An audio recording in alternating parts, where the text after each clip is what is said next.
ಆತ್ಮೀಯರೇ, ಶಿಶಿರ ರಶ್ಮಿಗೆ ತಮಗೆಲ್ಲ ಆತ್ಮೀಯವಾದ ಸ್ವಾಗತ.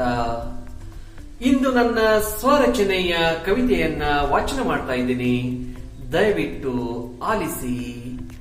ಕವನದ ಶೀರ್ಷಿಕೆ ಭಿನ್ನಃ.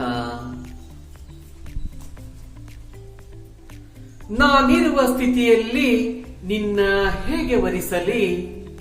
ಆವರಿಸಿಕೊಂಡಿದೆ ಕಷ್ಟ, ನಿಲುವುಗಳಿಲ್ಲ ನಿರ್ದಿಷ್ಟ.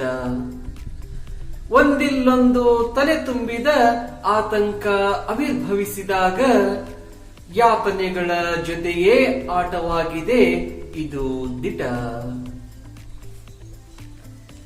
ನಿರೀಕ್ಷೆ ಇರಿಸದಿರು, ನಿನಗೇನೂ ಫಲಿಸದು. ತಾಪತ್ರಯಗಳ ಕಟ್ಟಿಕೊಂಡಿಹೆ, ಬದುಕಾಗಿದೆ ಇರುಳು. ಯಾವ ಸುಖ ಸಂತೋಷಕ್ಕೆ ನಿನಗೆ ಜೊತೆಯಾಗಲಿ, ದುಃಖ ಉಣಿಸಲು ನಿನಗೆ ಹತ್ತಿರವಾಗಲೇ.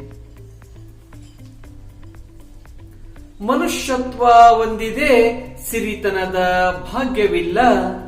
ನಿನ್ನ ಸಲಹುವ ಭಾಗ್ಯದ ಬಾಗಿಲು ತೆರೆಯೊಲ್ಲ. ಹೀಗೆ ಹುಟ್ಟಿದೆ, ಹೀಗೆ ಕೊನೆಗೊಳ್ಳುವುದು ಈ ಜೀವ. ತಿಳಿದು ಸಲಹುತ್ತಿದೆ, ಬೇಸರಗೊಳ್ಳದೆ ಈ ಭವ. ಸಾಮಾನ್ಯರ ವರಿಸಬೇಡ, ಘನಘೋರ ಅಪರಾಧವಾದೀತು. ಹಣ ಐಶ್ವರ್ಯವಿಲ್ಲದಿರೆ ಬದುಕು ವಿಚಲಿತವಾದೀತು. ಅಗತ್ಯತೆಗಳ ಪೂರೈಸದಿರೆ ಮನಗಳ ವಿಕರ್ಷಣೆ ತಕ್ಷಣಕ್ಕೆ. ಮುಂದೊಮ್ಮೆ ಮನ ನೊಂದುಕೊಳ್ಳುವ ಮೊದಲು ಬದಲಾಗು ಈ ಕ್ಷಣಕ್ಕೆ. ನಮಗಿರುವುದೊಂದೇ ಜೀವ, ಬದುಕೊಂದು ವ್ಯಾಮೋಹ. ಬಂದಿಯಾಗುವ ಮೊದಲು ವಿವೇಚಿಸಲೊಂದು ಭಿನ್ನಃ. ಕಷ್ಟಪಟ್ಟು ಬಾಳುವ ಮೊದಲು ಸರ್ವಶ್ರೇಷ್ಠವಾದುದನ್ನೇ ಆರಿಸು. ಕಷ್ಟಪಟ್ಟು ಬಾಳುವ ಮೊದಲು ಸರ್ವಶ್ರೇಷ್ಠವಾದುದನ್ನೇ ಆರಿಸು. ಜೀವಕ್ಕೆ ತೊಂದರೆ ಮಾಡಿಕೊಳ್ಳದಂತೆ ನೆಮ್ಮದಿಯಿಂದ ಜೀವಿಸು. ಜೀವಕ್ಕೆ ತೊಂದರೆ ಮಾಡಿಕೊಳ್ಳದಂತೆ ನೆಮ್ಮದಿಯಿಂದ ಜೀವಿಸು. ಧನ್ಯವಾದಗಳು.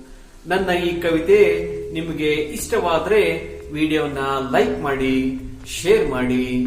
ನಿಮ್ಮ ಅನಿಸಿಕೆ ಅಭಿಪ್ರಾಯವನ್ನ ಕಾಮೆಂಟ್ ಅಲ್ಲಿ ತಿಳಿಸಿ. ಅದರೊಟ್ಟಿಗೆ ನನ್ನ ಚಾನೆಲ್ ಸಬ್ಸ್ಕ್ರೈಬ್ ಮಾಡಿ. ನನ್ನ ಈ ಕವಿತೆಯನ್ನು ಆಲಿಸಿದ್ದಕ್ಕಾಗಿ ತಮ್ಮೆಲ್ಲರಿಗೂ ಅನಂತ ವಂದನೆಗಳು.